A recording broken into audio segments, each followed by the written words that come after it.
Kemudian Ummu Kalthum selalu bersedih ketika menetap bersama-sama ibunya itu, selalu bersedih melihat keadaan Rasulullah SAW yang pulang sering dalam keadaan letih dan badan yang penuh dengan luka-luka akibat penganiayaan oleh kaum Quraisy sendiri. Sering Nabi SAW pulang dalam keadaan letih daripada berdakwah dan badan yang dipenuhi luka akibat penganiayaan dari kaum Quraisy sendiri, kaumnya sendiri, ahli keluarganya sendiri.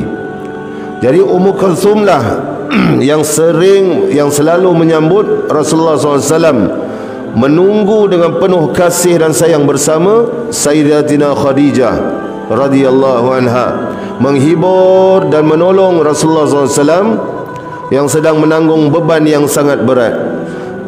Di sini kita dapat lihat, apabila mungkin waktu dahulu ada di kalangan kita mungkin tidak mendalami agama, kemudian apabila mendalami agama, di sini kita dapat ambil pelajaran daripada bacaan sirah ini.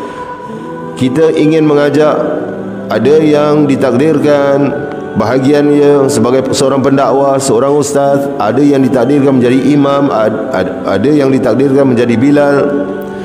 Dan kita mengikut ayat Al-Quran, ku anfusakum wa ahlikum nara, selamatkanlah diri kamu dan ahli keluarga kamu daripada api neraka.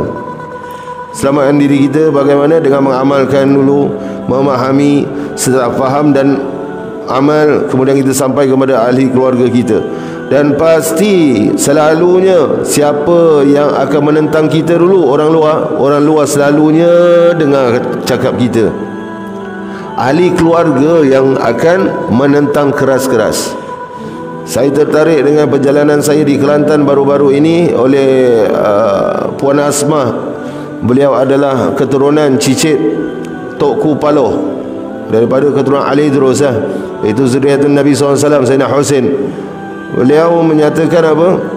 Kalau kita hendak telusuri sejarah daripada dulu sampai sekarang, sejarah para anbiya, sejarah Rasulullah SAW, sejarah-sejarahnya, perjalanan dakwah, fitnah-fitnah dan segalanya, ceritanya sama sahaja, casingnya lain, bajunya bertukar, orangnya bertukar, tapi cerita sama jikalau kita berjalan di atas landasan Rasulullah SAW. Jadi di sini Nabi SAW dianiaya oleh kaumnya sendiri yang dulu menyanjungi Nabi SAW. Tetapi apabila Nabi SAW menyampaikan risalah wajib, sudah disempurnakan kerasulan Rasulullah SAW, itu kaum yang menentang, pakciknya sendiri yang menentang.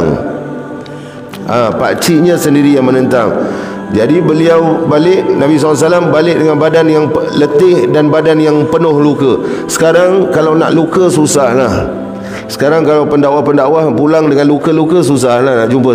Sebab sekarang bukan seperti zaman jahiliah dulu kan, main lempar-lempar batu atau apa. Sekarang luka di hati, luka yang pedih sangat di hati, letih dan luka kerana penganiayaan daripada kaum-kaum sebangsa sendiri. Ada yang oleh ahli keluarga sendiri, pulang dengan rasa letih dan luka. Itu dia Nabi SAW. Siapa yang ingin ikut jalan Nabi SAW, ikut jalan yang penuh ranjau, tetapi jalan yang penuh indah sekali dan sangat manis sekali. Siapa yang dapat melihat hakikatnya itu. Jika siapa nak ikut jalan Abu Lahab, walaupun di kalangan keturunan Nabi SAW sendiri hingga sekarang, ingin ikut bapa menakan dia, datuk saudara dia, datuk saudara mereka Abu Lahab juga, datuk saudara juga, ikutlah jalan Abu Lahab yang nampak masyhur tetapi banyak sakit di dalam hati dan kesakitan yang amat tidak terperi nanti menunggu di hari kiamat nanti.